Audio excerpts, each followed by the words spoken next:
যদি আপনার প্রিয় মানুষটা আপনাকে বারবার ইগনোর করে, রিপ্লাই না দেয়, চোখ এড়িয়ে যায়, কথাকে এড়িয়ে যায়, তাহলে এই ভিডিও দেখার পর আপনি শুধু তার পেছনে দৌড়ানোই ছেড়ে দেবেন না, বরং সে নিজেই আপনাকে সম্মান করতে বাধ্য হবে।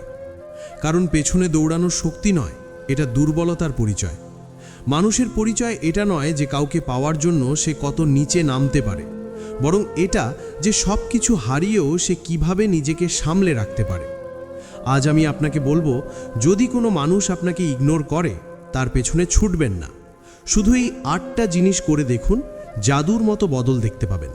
যে আজ আপনাকে ইগনোর করছে, কাল সেই আপনাকেই পাগলের মতো খুঁজবে। চলুন তাহলে শুরু করি।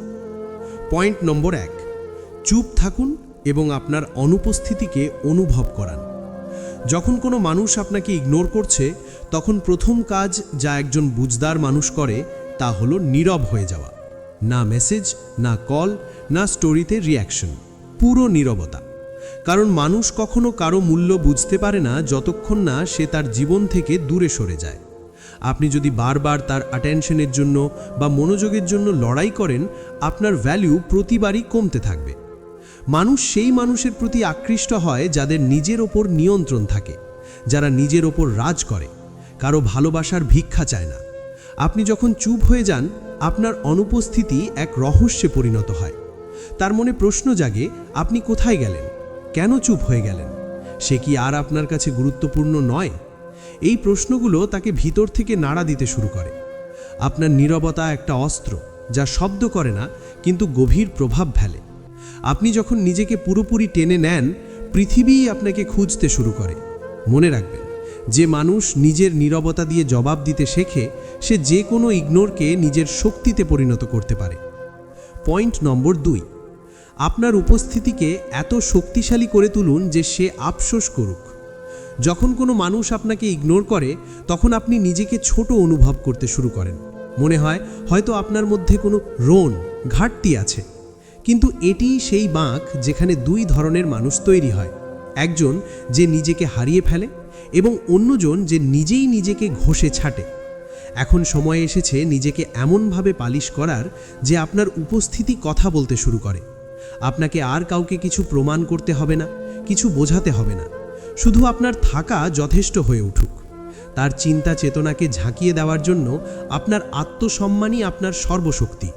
যখন আপনি সেই মানুষটার দিকে মন সরিয়ে নিজের কাজ, নিজের শরীর, নিজের লক্ষ্য ও স্বপ্নের ওপর মনোনিবেশ করেন, তখন আপনার শক্তি ছড়ায় না, বরং তা তীক্ষ্ণ হয়ে যায়।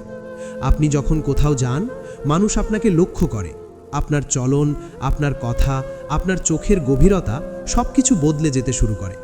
আর সেই মানুষটা যে একসময় আপনাকে ইগনোর করত, এখন দূর থেকেই আপনার এক ঝলক দেখার জন্য আকুল উৎসুক হয়ে ওঠে। কারণ আপনি এখন আর সেই মানুষ নন যে পিছনে ছুটত। আপনি হয়ে উঠেছেন নিজের জগতের মালিক। মনে রাখবেন, দুনিয়া তাদেরকেই মনে রাখে যারা নিজেকে প্রমাণ করে না, বরং এমনভাবে হয়ে ওঠে যে সব কিছু নিজেরাই প্রমাণ হয়ে যায়। পয়েন্ট নম্বর 3, তার উপস্থিতিকে আপনার প্রাধান্যের স্থান থেকে সরিয়ে দিন। যখন কেউ আপনাকে ইগনোর করে এবং আপনি তবু তাকে আপনার দৈনন্দিন জীবন, আপনার চিন্তা, আপনার আবেগে জায়গা দেন, তখন আপনি নিজেকে ধীরে ধীরে শেষ করে দিচ্ছেন। তার উপস্থিতিকে আপনার জীবনের প্রথম সারি থেকে সরিয়ে দেওয়া কোনো বদলা নয়, এটি আপনার আত্মসম্মান রক্ষার উপায়। কারণ মানুষ সবচেয়ে বেশি সেখানে ভেঙে পড়ে যেখানে সে সবচেয়ে বেশি আশা রেখেছিল। এখন সময় নিজেকে একটি শপথ দেওয়ার, যে তার স্মৃতি আপনার কাজের মাঝখানে প্রভাব ফেলবে না। তার কথা এখন আপনার ফোনের স্ক্রিনে নয়, আপনার মানসিক শান্তির বাইরে থাকবে। আপনার সময় মূল্যবান, আপনার শক্তি অমূল্য। তা এমন জায়গায় খরচ করবেন না যেখানে আপনার কোনো কদর নেই। যিনি আপনাকে ইগনোর করেছেন, তিনি আপনার আত্মার ব্যথাকে উপেক্ষা করেছেন এবং এখন আপনাকেও তার উপস্থিতিকে মুছে ফেলতেই হবে। পুরো ঠান্ডা মাথায় তার নাম আর কোনো লক্ষ্য সঙ্গে জড়ানো থাকা যাবে না। সে এখন আপনার প্রাধান্য নয়। একটি পুরনো অধ্যায় বন্ধ হয়ে গেছে এবং আর খুলবে না। যখন আপনি কাউকে আবেগগতভাবে আনফলো করতে শেখেন, তখন আপনি ভিতর থেকে অনেক বেশি শক্তিশালী হয়ে ওঠেন এবং এই শক্তি পরে আপনার সবচেয়ে বড় শান্তি হয়ে দাঁড়ায়। পয়েন্ট নাম্বার 4, কিছু না বলেই তাকে এই অনুভূতি করিয়ে দিন যে এখন আপনি তার লেভেলে আর নন। মানুষ সবচেয়ে বেশি আচম্বিতে পড়ে যখন সে উত্তর না পেয়ে পরিবর্তন দেখে। আর সবচেয়ে শক্তিশালী উত্তরই হচ্ছে সেই পরিবর্তন যা কথায় নয় আচরণে দেখা যায়। যখন কোনো মানুষ ইগনোর হওয়ার পর নিজেকে এমন উচ্চতায় তুলে ফেলে যে আপনি আর তার কাছে প্রশ্নেরও যোগ্য নন, তখনই অন্যজন বুঝতে বাধ্য হয়। তখন ভাবতে বাধ্য হয় যে সে কি হারিয়েছিল। তার সঙ্গে কোনো ঝগড়া করবেন না, কোনো ব্যাখ্যা দেবেন না, কোনো অভিযোগও নেই। শুধু নিজেকে এমন জায়গায় নিয়ে যান যেখানে সে কল্পনাও করতে পারবে না যে কখনো আপনাকে তার পেছনে ছুটতে দেখা গিয়েছিল। আপনার আত্মসংযম, আপনার নীরবতা, আপনার আত্মগঠন এসব মিলিয়ে এমন একটি ইমেজ তৈরি হবে যা যে কাউকে লজ্জিত করতে পারে। যে মানুষটি আপনাকে ইগনোর করেছিল এখন আপনাকে দেখলে বুঝবে আপনি আর আগের মতো নেই। আর ঠিক এখানেই সে বুঝতে বাধ্য হবে যে ছবিটা সে মনে ধরে রেখেছিল তার বাস্তবে নেই। ঠিক সেই সময় তার ভেতরে প্রশ্ন জেগে ওঠে, সে কি আমার থেকে উপরে চলে গেল? এখন কি তার আমাকে দরকার নেই? আমি কি তার চিন্তাতেই নেই? আর এটাই তোমার জয়। কিছু বলো না, বদলার ভাবাবেগও রাখো না, শুধু নিজেকে ততটাই উঁচু করে তোলো যে সে পেছনে ফিরে তাকালে দেখতে পাবে তুমি আর সেই একই মাটিতে নেই। পয়েন্ট নাম্বার 5, আপনি আপনার এনার্জি সম্পর্ক নয় মিশনে খরচ করুন। হৃদয় ভেঙে গেলে বা কেউ আপনাকে ইগনোর করলে বেশিরভাগ মানুষ একই ভুল করে, যে আপনাকে মূল্য দেয়নি তার পেছনে নিজের সব আবেগ ঢেলে দেয়। কিন্তু একজন মানুষের আসল শক্তি তখনই প্রকাশ পায় যখন আপনি সেই ভাঙা অনুভূতিকে তুলে নিয়ে সেটাকে একটি মিশনে পরিণত করেন। হতে পারে সেটা আপনার কেরিয়ার, আপনার শরীর, আপনার স্কিল বা আপনার কোনো স্বপ্ন। যেদিন আপনি আপনার ব্যথাকে আগুনে পরিণত করে সামনে এগোতে শুরু করবেন, সেদিনই আপনি বুঝবেন আপনার শক্তি কোনো মানুষে নয়, আপনার নিজের মধ্যেই লুকিয়েছিল। যখন সে তার সমস্ত এনার্জি ওই দিকে লাগায় তখন পুরো দুনিয়া তাকাতে শুরু করে। আপনাকে এটা বুঝতে হবে যে ভালোবাসায় আপনার সম্মান নেই সেটি ভালোবাসা নয়, একটি জাল। আর সেই জাল থেকে বেরোনোর একমাত্র পথ হলো তোমার মিশনের ওপর ফোকাস করা। সে মানুষটা আজ আপনাকে ইগনোর করছে হয়তো কারণ সে ভাবে আপনি তাকে ছাড়া অসম্পূর্ণ। কিন্তু আপনি কিছু না বলেই নিজেকে এমনভাবে বড় করে তুললেন যে সে নিজেই ভাবতে বাধ্য হলো এটা কিভাবে এত বদলে গেল। তার চোখে এখন আর অবহেলা নেই, শুধু আগুন। সে ভাবছে এখন তার জীবনে আমি কেন নেই। এ সময় আপনি শুধু সফল হন না, আপনি সেই মানুষ হয়ে ওঠেন যে কষ্টকে শক্তিতে, ইগনোরকে উন্নতিতে পরিণত করতে শিখেছে। আর ঠিক এখানেই সেই মোড় আসে যেখানে সেই মানুষটি আপনাকে ইগনোর করেছিল সে পস্তাতে শুরু করে, আর আপনি নতুন এক অধ্যায় শুরু করে দেন। কারণ আপনার ফোকাস আর কোনো একজন মানুষ নয়, আপনার পুরো ভবিষ্যৎ। পয়েন্ট নম্বর 6, নিজেকে এমন শৃঙ্খলে রাখুন যে অনুভূতিও লাইনে দাঁড়ায়। কেউ আপনাকে ইগনোর করলে প্রথম যে জিনিসটি ভেঙে পড়ে তা হলো আপনার আবেগীয় নিয়ন্ত্রণ। ফোনের প্রতিটি নোটিফিকেশনে হৃদয় কেঁপে ওঠে, রাতগুলো অশান্ত হয়ে ওঠে, মন সারাক্ষণ সেই মানুষটির চারপাশে ঘোরে। কিন্তু এখানেই প্রকৃত মানুষ নিজেকে আলাদা করে। আপনি অনুভূতিগুলোকে মুক্তভাবে ছাড়বেন না, আপনি সেগুলোকে আটকাবেন, ধরবেন এবং সেগুলো দিয়েই লৌহের মতো এক ঢাল বানাবেন। কারণ আপনি জানেন ব্যথা যতই গভীর হোক, ডিসিপ্লিন ছাড়া মানুষ নিজের সঙ্গে যুদ্ধে হেরে যায়। প্রতিদিন নির্দিষ্ট সময়ে ওঠা, ওয়ার্কআউট করা, টাইম টেবিল মেনে চলা, ফোন থেকে দূরে থাকা আর নিজের কাজকে এক ধরনের পূজা বানানো, এই রুটিনই একটি ভাঙা হৃদয়কে শক্ত, স্থির এবং গভীর এক আত্মায় রূপান্তর করে। যখন আপনি এমন এক কঠোর শৃঙ্খল গড়ে তুলবেন যেখানে অনুভূতিগুলো আপনার অনুমতি ছাড়া প্রবেশ করতে পারে না, তখন আপনি শুধু ইগনোর সহ্য করবেন না, আপনি ইগনোরকেই নিজের সবচেয়ে বড় অনুপ্রেরণায় পরিণত করবেন। আর সেই মানুষটি দেখতে পাবে আপনি কাঁদছেন না, ভাঙছেন না, বরং আগের চেয়েও আরও শান্ত, আরও স্থির, আরও গভীর হয়েছেন।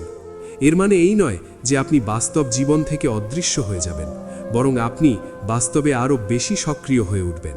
জিম, কাজ, পড়াশোনা, বন্ধু নেটওয়ার্ক, স্কিল আপগ্রেডিং, প্রতিটি জায়গায় আপনার উপস্থিতি অনুভূত হওয়া উচিত। অনলাইন, অফলাইনে নিজেকে এমনভাবে তৈরি করুন যেখানে আপনার নাম মানুষের মুখে থাকবে, কিন্তু ইনস্টাগ্রামে আপনার একটি ছবিও দেখা যাবে না। এটাই প্রকৃত মাইন্ড গেম। যখন সে আপনাকে অনলাইনে খুঁজবে এবং আপনাকে কোথাও পাবে না, তখন সে নিজেকে থামাতে পারবে না। তার মনে শুধু একটাই প্রশ্ন ঘুরতে থাকবে, এখন সে আমার ছাড়া আরও সুখী। এবং ঠিক সেখানেই একটি শব্দ না বলেও আপনি তার হৃদয়ে আপনার উপস্থিতি এঁকে দিয়ে যাবেন। পয়েন্ট নম্বর 8, আপনার শান্তি দিয়ে এমন ভয় সৃষ্টি করুন যাতে অপর পক্ষ নিজেকেই দোষী মনে করতে শুরু করে। যখন আপনি সম্পূর্ণ নীরব হয়ে যান, না কোনো ব্যাখ্যা, না কোনো অভিযোগ, না কোনো তর্ক, তখন অন্য মানুষ সেই নীরবতার মধ্যে নিজেরই কণ্ঠ শুনতে শুরু করে। যে মানুষ আপনাকে ইগনোর করেছে তার অভ্যেস আছে আপনি কিছু বলবেন, বোঝাবেন, লড়বেন বা ফিরে আসবেন, কিন্তু যখন সে আপনার নীরবতা পায় সে আর এটাকে আপনার দুর্বলতা মনে করে না, বরং আপনার উচ্চতা উপলব্ধি করতে শুরু করে। যখন আপনি নিজেকে এমনভাবে শান্ত, গভীর সমতায় গড়ে তোলেন যে আপনার চোখই উত্তর দিয়ে দিতে পারে, তখন যে কেউ আপনাকে হালকাভাবে নিয়েছিল সে ভাবতে শুরু করে আমি ঠিক কি হারালাম। কারণ শান্তিতে থাকা হলো সবচেয়ে বড় প্রতিশোধ। এটা দেখায় আপনার আত্মা এখন অন্য এক পথে চলতে শুরু করেছে। এখন আপনি আর কাউকে প্রমাণ করতে চান না আপনি কে ছিলেন। আপনি নিজেকে এতটাই উঁচু করে তুলছেন যে সামনের মানুষটি নিজেই নিজেকে ছোট মনে করতে বাধ্য হবে। এখান থেকে শুরু আপনার নতুন জীবন, এক অধ্যায় যেখানে নেই কোনো অভিযোগ, নেই কোনো অনুশোচনা, শুধু এক গভীরতা, যেখানে আপনি আপনার শক্তি ব্যয় করেন শুধু সেই জিনিসে যা আপনার ভবিষ্যৎকে আরও শক্তিশালী করে। এখন যদি আপনি এমন পরিস্থিতির মধ্য দিয়ে যান যেখানে কেউ আপনাকে ইগনোর করেছে, মনে রাখুন তার পেছনে দৌড়ানো আপনার মুক্তি নয়, বরং নিজের থেকেই পালানো। এই ভিডিওটি হৃদয় থেকে তৈরি করা হয়েছে যাতে আপনি ভেঙে না পড়েন, ছিটকে না যান, বরং আগুন হয়ে উঠতে পারেন। যদি আপনি এখন পর্যন্ত শুনে থাকেন তাহলে এখন সময় এসেছে নিজেকে প্রমাণ করার, কিন্তু কারো কাছে নয়, শুধু নিজের কাছেই। নিচে কমেন্ট করে জানান কোন পয়েন্টটিতে আপনি সবচেয়ে বেশি সংযুক্ত বোধ করেছেন। আর যদি এই ভিডিওটি আপনার চিন্তায় কোনো পরিবর্তন এনে থাকে তাহলে লিখে জানান আপনার ভিতরে কি বদল এসেছে। আপনার অভিজ্ঞতা অন্যদেরও অনুপ্রাণিত করবে। এই ভিডিওটি এমন এক ভাই বা বন্ধুকে শেয়ার করুন যিনি আজ নিজেকে একা অনুভব করছেন। যদি ভিডিওটি আপনার ভালো লেগে থাকে লাইক করুন এবং বন্ধুদের সঙ্গে শেয়ার করুন। আর যদি আপনি আমাদের চ্যানেলে নতুন হয়ে থাকেন তাহলে অমৃতবাণী চ্যানেলটি সাবস্ক্রাইব করতে ভুলবেন না। ধন্যবাদ।